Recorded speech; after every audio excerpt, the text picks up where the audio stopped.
my channel. My name is Caitlin if you're new here, and on this channel we talk about curating your dream closet, creating your dream life, living seasonally, and overall romanticizing your life and living a soft life. Just how to be the best version of yourself and live your best life from a very feminine perspective.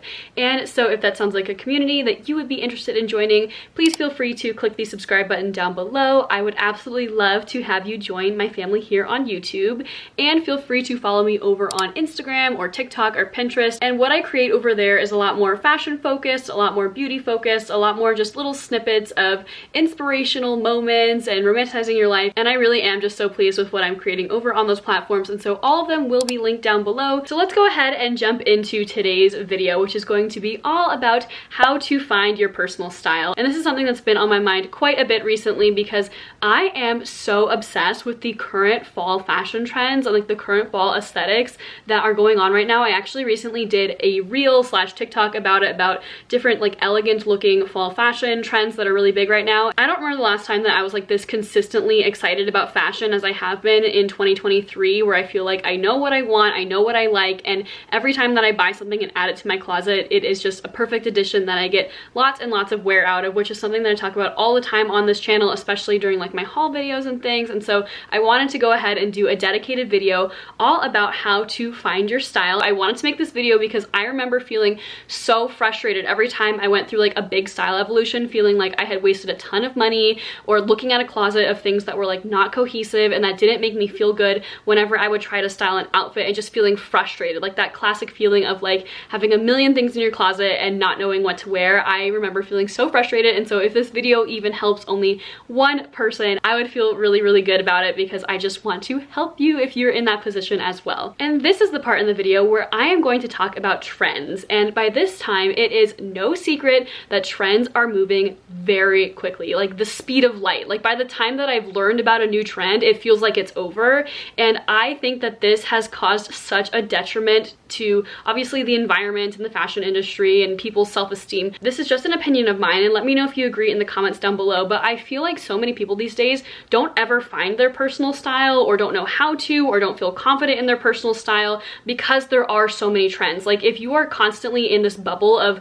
having all these trends pushed into your face every single day and put on your social media feeds, and that's what's cool, that's what's trending, that's what everyone's wearing, it's so hard to really differentiate between trends that you like and trends that you don't like. But my hope for you after watching this video and just after consuming fashion content in general is that you will be able to see trends and observe them from a third-party perspective of being like, that's cool, that's great, but it's not for me, because I know who I am and I know what my personal style is, and even though I like this thing, it's just not gonna fit, and so I'm not gonna waste my money on it. I'm not going to contribute to the fashion consumption problem by purchasing it. All right, step number one is the fun one in my opinion, and the somewhat frustrating one, and that is to start within your own closet and do a deep closet clean out. And this is not news, and everyone knows that closet clean outs are good for your style and your mental health, but I think a lot of people, past versions of myself included, will be like, oh yeah, I'm doing a closet clean out, and really they're just kind of like barely getting rid of anything. No, but it doesn't have to be anything complicated. Try everything on in your closet. No, literally every single thing on in your closet. Take note of what feels good and what doesn't feel good. Is there a pair of jeans that you literally never wear because they are 3 sizes too small and one day you might fit in them again? Just get rid of them. Is there something that you got from like your mother-in-law and you love her to death, but you can't stand the color eggplant purple, especially on a sweater? Get rid of it. I know that this can be a really difficult process because I like to attach a lot of sentimentality to pieces. Like I've held on to pieces simply because it was something that I wore when I went to fashion school. I'm not that girl anymore. And something to keep in mind when you're doing this process and you're really, really trying to be brutal is, as I mentioned, you really have to try every single thing on. Because I find that there's so many times where I've been doing a closet clean out and I haven't tried something on, and I'll just be going through it and I'll be like, yeah, I like this, I know I like this, but realistically, I mean, I've worn this recently, but realistically, maybe you haven't worn it in like 3+ years and you're like, no, I know I like it, but you just don't wear it. Like, try it on.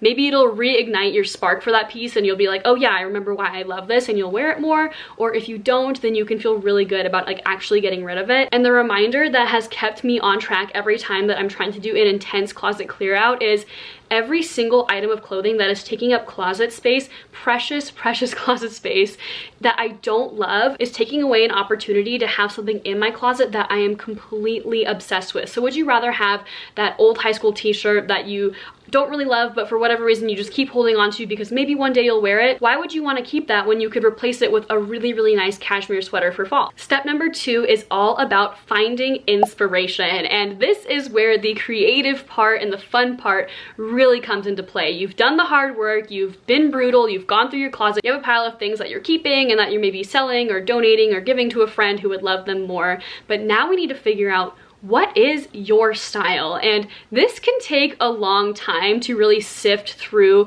all of the different inspirations and places that you can find inspiration for your style. But this is, again, supposed to be fun. So a very obvious one is Pinterest. Pinterest is considered like the hub for fashion inspiration and just general life inspiration for a reason. Like, that platform is, in my opinion, unparalleled as far as being able to find fashion content. And I'm a little bit embarrassed to admit this, but I didn't really start getting into Pinterest before like the last 2 years or so. And then when I finally was like, okay, I'm willing to commit time to another social media app, and I started going on Pinterest, I was like, oh, okay, like I get the hype now. Like, Pinterest is amazing. Follow creators that you like, look up trends that you might be interested to try to get some fashion inspiration as like to how to style certain pieces.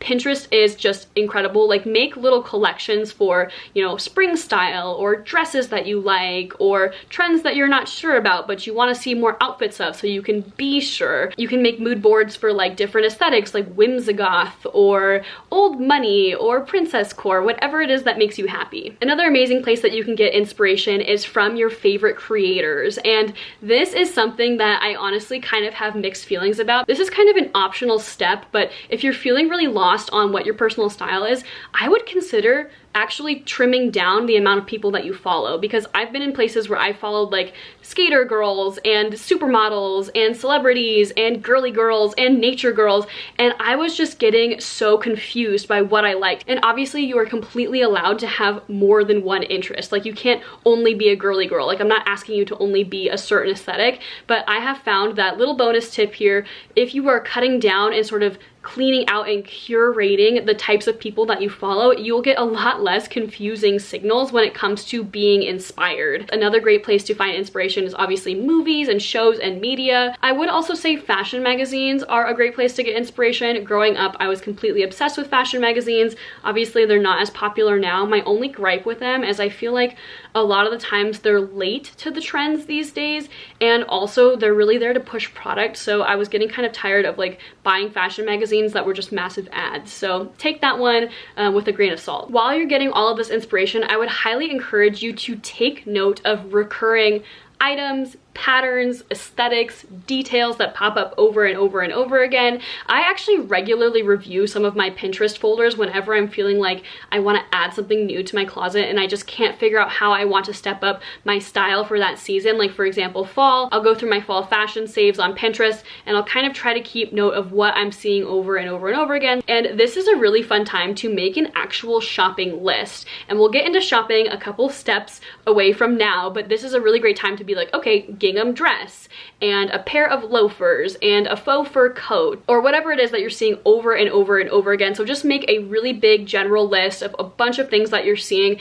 Don't worry about getting super specific and like hyper analyzing your list quite yet, but this is just a great idea to like get used to noticing trends and patterns. And when you're feeling inspired, you can just write down, oh my gosh, okay, pearl earrings, I'm seeing them over and over and over again, let's add that to my shopping list. Now that you've gotten your inspiration, step 3 is to find out what your style actually is. And I would encourage you to keep this as tightly edited as possible. And I'm not trying to say you need to like box yourself into this like really specific niche, but I have found that actually defining my style keeps me from making impulse purchases like in the moment. When I see something, I'm like, oh, I like that.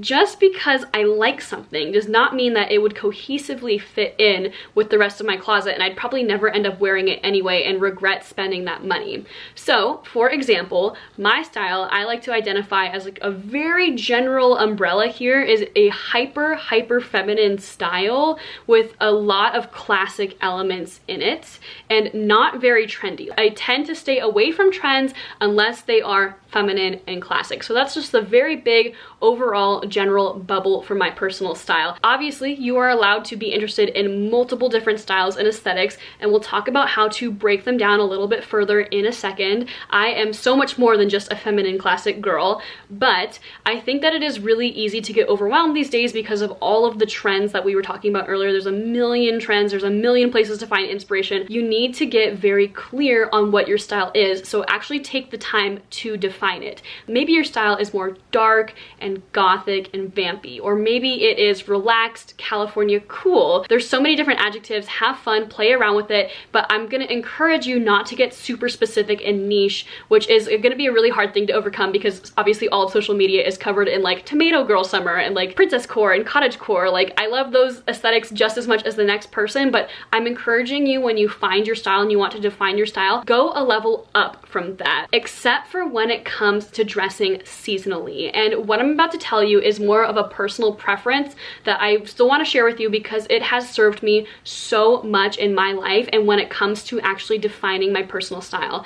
And that is that I changed my style with the seasons. If you have been following me on this channel before or just on any of my social media platforms before, this is not news to you. So yes, I am classic and feminine, but for spring, summer, fall, and winter, I sort of add different tweaks and spicy little elements to each of those seasons that helps me get excited for the season. And part of the reason why I do this is because it helps me romanticize the season. Like, oh, I'm bringing out my spring wardrobe and it's girly and amazing, or I'm bringing out my winter wardrobe and it's, you know, this different aesthetic. But I also think that it helps you not get bored with your style, because if I only picked feminine classic style, then I would probably get bored of my closet really, really easily, which is not what we're trying to do here. We want to make sure that we're keeping our fashion consumption conscious and to a minimum. And so let me talk about it a little bit more. So for example, for me, my spring style, as I just mentioned, is a lot more feminine and girly. I take the feminine part of my style to like 100% when it's the springtime for me. I'm talking ruffles,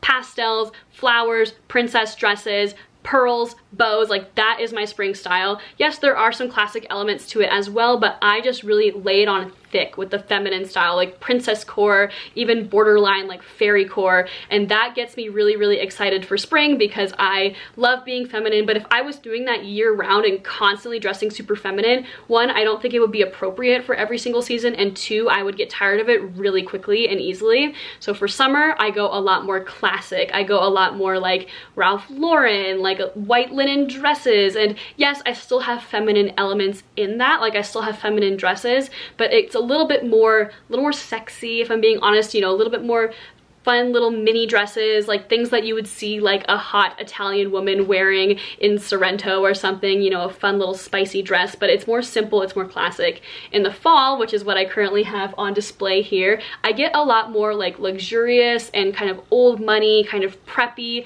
I focus a lot more on textures and knits. These are some really great like luxurious knitwear pieces that I have, so it's a little bit less feminine. I still do quite a few feminine details, but it's a lot more like sumptuous and like lovely and preppy, old money, luxurious kind of style. And in the wintertime is fun. It's a little bit different for me, but I love it. I get a lot more vampy and dark. Still feminine, still classic, but a little more leather. There's still bows, but they're all black. A lot more black, actually. Classic prints and silhouettes, so you know, like a trench coat, but there's like some Gucci tights underneath that I actually have on currently. But I hope I'm making sense here. So yes, even though my style is feminine and classic, I have so much fun with each individual season, and that's what I want to encourage you to do as well, because most likely you're not just that one big style umbrella. You have different aesthetics that you like within that umbrella. Incorporating those aesthetics into your seasonal outfits is an amazing way to feel like you're still getting to experiment with cottagecore fashion and experiment with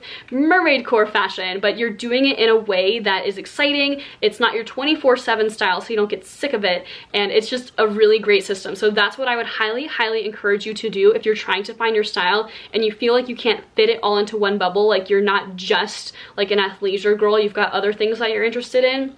Mix it up for the seasons, make each season something a little bit different, and you'll be so satisfied with your style. Step 4 is fun.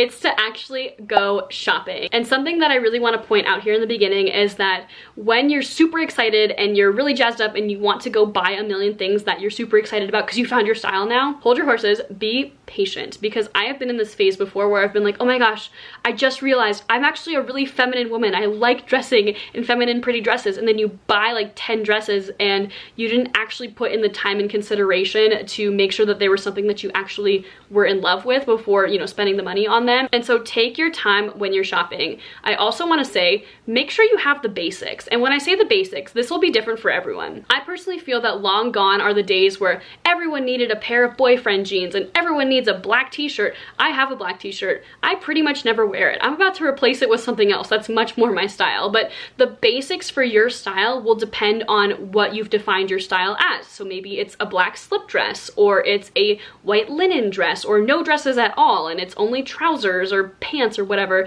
And so make sure that you have those basics for your style that you'll be able to wear over and over again. Remember that shopping list that we talked about a couple of steps ago? Let's bring that back and edit it down and get really clear on what you actually want. So looking at your list, do you remember when you tried on all of those things in your closet earlier and you were taking mental notes on what actually looks good on you and what makes you feel good and what doesn't? I'm only 5'4", so certain silhouettes do not look good on me. I'm short to begin with and my torso is really short, like compared to the rest of my body. And so certain silhouettes just will never work for me. I don't do oversized generally because I just swim in it. I'm not gonna be an oversized girl.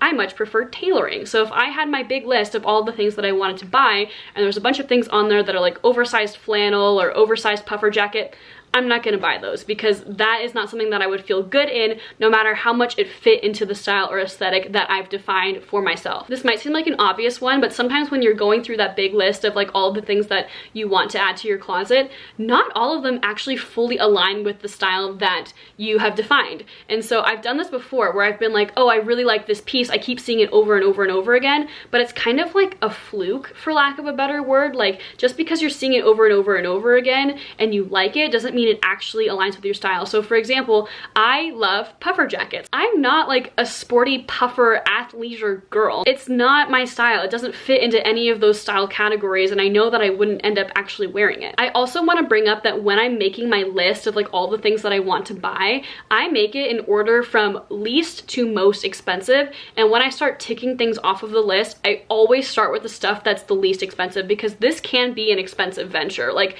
completely overhauling your closet and buying new stuff, even if it's only like a couple of things that you need, this can get very expensive very quickly. And so yes, it's amazing to have like a dream wish list. I'm all about manifesting. I'm all about, you know, having all of the clothing items that you want, that you dream of. But I found that when I start with the things that are less expensive, as I go down the list, typically I don't even make it to the end of the list because by the time I've bought a certain amount of pieces from my list of things that I want, I've already feel satisfied. Like I'm like, oh, this is it. Like I've got what I want. There are definitely some things that are high on my wish list that are in the $1,000 price range, but I'm gonna focus in the meantime while I'm leveling up myself and leveling up my closet on buying those little things like accessories and jewelry or a skirt or a top that is much less expensive than the big ticket items, but still gives me that satisfaction of like, okay, I have an amazing closet. Because there's nothing worse than waiting and waiting and waiting and saving up for something that is like a huge item on that list that's like quite expensive for your budget